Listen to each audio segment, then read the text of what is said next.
السلام عليكم أيها الأفاضل، طبتم وطاب سعيكم وبلغتم من الجنة منزلة.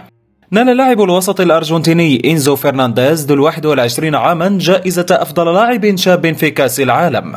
هل هي مستحقة على حساب لاعب بقت أنفاسه عالقة في الأراضي المعشوشبة هناك في قطر، أم أنها مجاملة لصبي الأرجنتين الذي شفع له ميسي ورفاقه بنيل اللقب؟ عز الدين أوناحي. يتمتع عز الدين أوناحي بأسلوب لاعب حديث يجمع بين السرعة والمهارة الفنية، اكتسبه منذ مرحلة الطفولة عندما كان يداعب الكرة بأحياء مدينة الدار البيضاء، وتأثر على نحو كبير بأسلوب لعب نجم المنتخب الإسباني ونادي برشلونة السابق أندريس إنيستا وطريقته.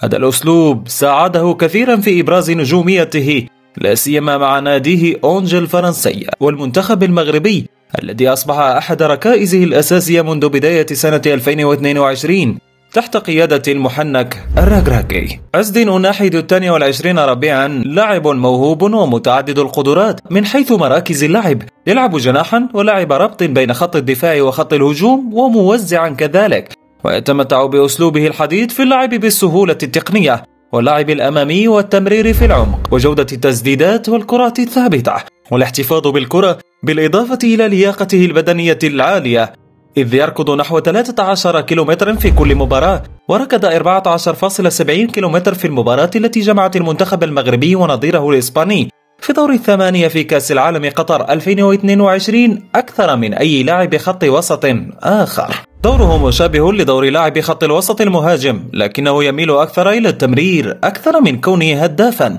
لا سيما التمريرات الحاسمة، ويستطيع الاحتفاظ بالكرة لمسافة طويلة على نحو ممتاز مع قدرته على المراوغة والتخلص من لاعبي الخصم واحدا واحدا.